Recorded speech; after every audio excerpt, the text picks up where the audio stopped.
नमस्कार मित्रों, मैं आज अमरा समाचार के चैनल के माध्यम से जनपद गोरखपुर तहसील गोला जो है विकासखंड गोला के नेतृत्व में नगर पंचायत गोला विस्तारित ग्राम सभा गोपालपुर में हम उपस्थित हैं। आज यहाँ माँ पावन सरजू के पावन तट में गोपालपुर में आज एक राम कथा का आयोजन किया गया था, जिसमें आज गुरुजी आए हैं और यह कथा का शुभारंभ से समापन आपके ही सानिध्य में होगा। और इसी बीच आज हमारी मुलाकात हो गई है और हम गुरुजी से दो शब्द पूछना चाहें कथा के बारे में, एक विस्तार बताएंगे। सर, आपका शुभ। जी, मैं ब्रह्मांड गुरु श्री पंच निर्मोही यानी अखाड़ा। जी, आप या अयोध्या से मिलान करते हैं? हाँ, अयोध्या से, और गुजरात भी हमारा आश्रम है। पूरे देश में हमारी शाखाएं हैं। अयोध्या मूल पीठ हमारी है। आज सर हमारे यहाँ जो है नगर पंचायत गोला के विस्तारित ग्राम सभा ये जो गोपालपुर है, इसमें एक राम कथा का आयोजन जो आपके द्वारा है, उसमें क्या क्या व्यवस्था है? देखिए, ये पावन कथा है। भगवान के मंदिर प्रांगण में विराजने के उपरांत यहाँ के ग्रामवासियों ने सोचा कि क्योंकि इसको कहीं ना कहीं अयोध्या की संज्ञा दी गई है। गोपालपुर जो पंचायत है, नगर पंचायत है, इसको अयोध्या लोग कहते हैं। अयोध्या का एक ये छाया रूप है, क्योंकि यहाँ सरयू भी हैं और भगवान के मठ मंदिर बने हुए हैं। और यहाँ के रहने वाले सब सात्विक हैं, धर्मनिष्ठ हैं, ब्रह्मर्षियों की संतान है, तपस्वियों के जैसा जीवन जीते हैं। तो लोगों की इच्छा थी कि यहाँ पर हो, और उसमें हमारे परम प्रिय परम वैष्णव पवारी जी के शिष्य भी हैं, विवेकानंद जी, विवेक जी, और उनके समस्त परिवार के लोग, गिरीश जी आदि उनके सुपुत्र जो भी हैं यहाँ पे, सब लोगों का भाव था। तो यहाँ कथा का आयोजन हुआ और कथा गंगा यहाँ से प्रवाहित हो रही है और प्रवाहित होती रहेगी। उसके बाद हम लोग अपने जीवन को धन्य करेंगे कथा के माध्यम से। रामचरितमानस का कथा का कहाँ से शुरू आप कर रहे हैं और कहाँ समापन कर रहे हैं? देखिए, जो नियमावली है, महादेव देवादिदेव शिव शंभु ने इस कथा को जहाँ से प्रारंभ किया। इस कथा के 4 वक्ता हैं जी, और 4 घाट पर बैठे हैं, क्योंकि मानस को सरोवर की संज्ञा दी गई है। मानस सरोवर है जी। तो पूर्व घाट पर भगवान के परम प्रिय अनन्य भगवान के चरण चंचरीक बाबा गोस्वामी श्री तुलसीदास जी महाराज जो शरणागति घाट पर विराजित हैं, और पश्चिम घाट पर भगवान देवादिदेव महादेव हैं। माँ भगवती को कथा सुना रहे हैं। याज्ञवल्क्य भरद्वाज जी का संवाद दक्षिण घाट पर हो रहा है, और उत्तर में जो है विराजित हैं पक्षियों के राजा गरुण और भगवान के अनन्य सेवक काग भुसुंडी जी महाराज, और हमारे सारे श्रोता गोपालपुर में विराजित हैं। तो जो कथा गंगा आदि और अनादि है, आज वही कथा गंगा यहाँ पर प्रवाहित हो रही है और प्रारंभ से लेकर पूर्णता तक जाएगी। भगवान के राज्याभिषेक तक कथा चलेगी। बहुत सही आपने कहा कि जहाँ से कथा का जो है शुभारंभ होता है और वहाँ से कथा समापन तक की बात आज गुरु जी के द्वारा हुआ। इसी बीच में आज हमारे बीच एक हमारे ही चाचा जी हैं और इनसे भी हम कुछ जानकारी लेंगे, बताएंगे कथा का वितरण कैसे कैसे क्या हुआ। ये गुरु जी, आपका शुभ नाम का पड़ी? विवेक नारायण दुबे। विवेक नारायण दुबे, आप गोपालपुर से मिलन करीला जी।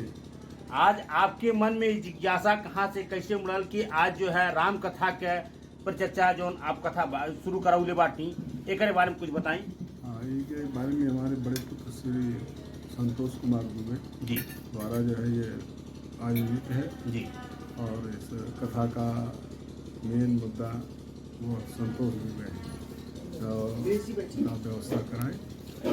आप लोग भी अपने विचार सही। करिए। आज हमारे बीच और भी हमारे बड़े भाई उपस्थित हैं और यह कुछ कहेंगे, बताएंगे। सर, आपका शुभ नाम? अनूप कुमार दुबे। सर, आज जो आपके सानिध्य में गोपालपुर में राम कथा का आयोजन आप लोगों के सब सम्मत से जो किया गया, इसके बारे में सर कुछ? इसके बारे में कहना तो बहुत कुछ है, लेकिन उतना तो समय होता नहीं है कि आदि डिटेल में कुछ कह पावे। लेकिन हाँ, एक हर्षोल्लास के साथ पूरा गांव मिल करके यहाँ पर कथा सुनने के लिए प्रेरित है। और हमारे विवेक चाचा जी जो ये कथा का आयोजन किए हैं, उससे सभी लोग खुश हैं। और हम लोग एक आनंद पूर्वक जो हमको सुनने को मिल रहा है वो हम सुन रहे हैं और हमको बड़ी हर्ष हो रही है इस बात के लिए। बहुत सही आपने कहा कि आज जो चाचा जी के द्वारा कथा का आरंभ किया गया और सभी भक्तों को जो आज सुनने की यह प्रदर्शिका मिल रही है, बहुत सौभाग्य की चीज है। जी हाँ। इसी बीच में हमारे साथ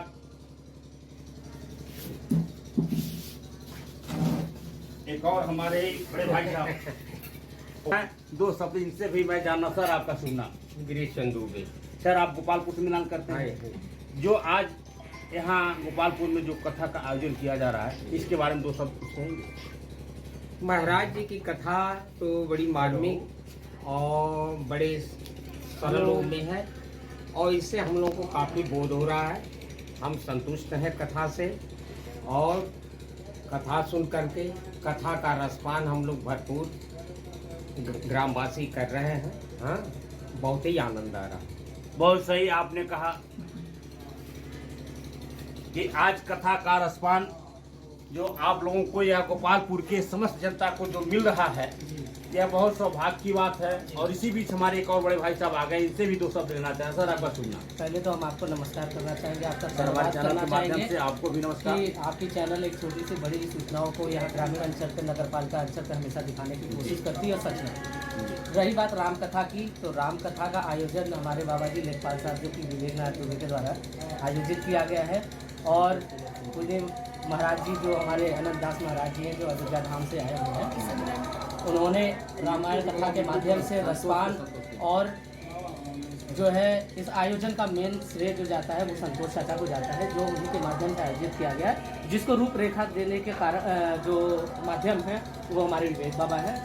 रस पान की बात करें, अगर कथा की मार्मिकता की बात करें, तो महाराज जी के मुख द्वारा मुखारबिंद से जो कथा का वाणी निकल रहा है, वो आम जनमानस जो नगर पालिका है भरपूर उसका लाभ ले रही है और काफ़ी उत्साह के साथ ये कार्यक्रम आयोजित किया जा रहा है।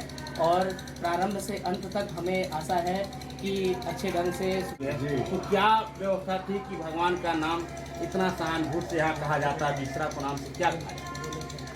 वो देखिए ऐसा है कि ये राम जानकी मार्ग जो हमारा अयोध्या से लेकर के और मोकामा तक, यानी कि वो जनकपुर तक जो गया हुआ है, उसमें हमारी जो ये भूमि जो गोपालपुर सटे बिसरा गांव है, वहाँ सरजू जी का जो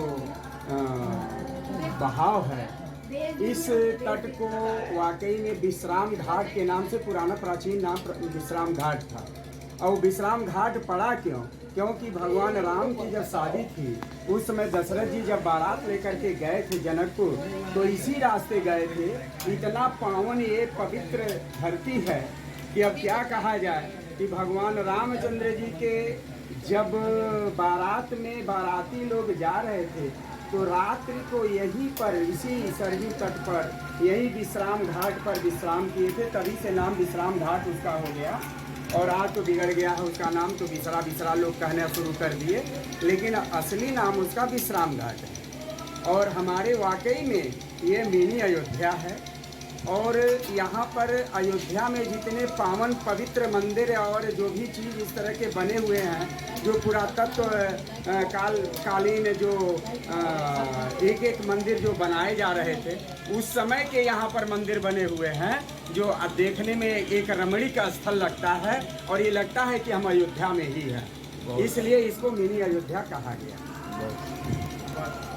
प्रारंभ से अंत तक हमें आशा है कि अच्छे ढंग से सुचारू रूप से ये कथा का समापन किया जाएगा और पूरे हर्षोल्लास से। सर ये हम लोग जहाँ बसे हुए हैं जी। आज, जैसे हमारे यहाँ यह छोटा अयोध्या मिनी अयोध्या कहा जाता है, और मिनी अयोध्या होने के नाते ये माँ सरजू के पावन तट के किनारे पर जो बसा हुआ, आज इसके बारे में सब यहाँ कितना आनंद मिल रहा है? जी, पहले तो बता दूं, ये छोटा अयोध्या इस नाते कहा जाता है कि हमारे यहाँ से कुछ दूरी पे दोहरी घाट है और पुराणों में लिखा गया है कि भगवान जब जनकपुर गए थे तो राम जानकी मार्ग होते हुए गए थे, जो कि पास में ही हमारे सरयू माता का घाट है बिसरा के नाम से।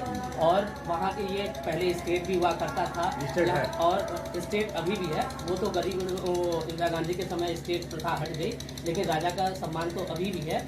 और भगवान के घर से जाने के पदगमन के नाते हम लोग छोटी अयोध्या के नाम से जाने जाते हैं। और धर्म की बात करें तो यहाँ तमाम मठ मंदिर जो कि पौराणिक कालों से चले आ रहे हैं, पुराने हैं, पुरातत्व विभाग द्वारा संरक्षण भी किए गए, जैसे बिसरा मंदिर है अपना, तमाम ऐसे मंदिर हैं। उसके होने से यहाँ के आम जनमानस में जो भगवान के प्रति लगाव है, जो अजमेर अयोध्या के प्रति लगाव है, चाहे भोलेनाथ के प्रति लगाव है, कथा के प्रति लगाव है, ये काफ़ी निरंतर चली जा रही है। यंग जनरेशन, नई आने वाली पीढ़ियों को भी अपने सीनियर, अपने जो पुराने बूढ़े पुरानियाँ उनके द्वारा मिली मार्गदर्शन के अनुसार वो भी उस राममय जीवन में आगे बढ़कर अग्रसर, हम कल्पना करेंगे कि आगे वो जाएंगे। बहुत सही आपने जो बाणी कहा है, जो शब्दार्थ से आपने जो विभाजन किया है, इसकी एक बहुत सराहनीय बात है कि आज अयोध्या जो हमारा यहाँ कहा जाता है कि मिनी अयोध्या, भगवान श्री राम जी की जो जनकपुर जब रास्ते से क्रॉस किए तो यही राम जानकी मार्ग आज भी है और इसी रास्ते यहाँ गए। और इस नाते तमाम यहाँ की जो है मठ मंदिर जो भी चीज़ है इसी रास्ते का, और उसी नाते यह जाना जाता है कि सरयू पावन तट के जो मिनी अयोध्या माना जाता है, जिसको आज हम लोग बहुत सौभाग्यशाली हैं कि हमारे यहाँ गुरु जी का दर्शन हुआ और राम कथा का आयोजन प्रारंभ किया जाए। आना है पटौहा नहीं, यहाँ पर अरे धोनिया को धोने को नहीं, वहाँ पतंगों वाले चिड़िया वहाँ नहीं आए, वहाँ दूसरे कोई रहे हैं वो है आए थे। आज हम गोपालपुर नगर पंचायत विस्तारित ग्राम सभा में उपस्थित हुए और यहाँ राम कथा का जो भी कथा आयोजन किया जा रहा था, यहाँ समस्त गुरु जी के द्वारा यहाँ की जिनके उपति प्रेरणा हुई वह और यहाँ के समस्त लोगों के द्वारा जो सहानुभूति मिली है, ये लोग मेरे चैनल में समय दिए और चैनल में समय देने के बाद मैं सबको धन्यवाद नमस्कार करता हूँ। जय हिंद।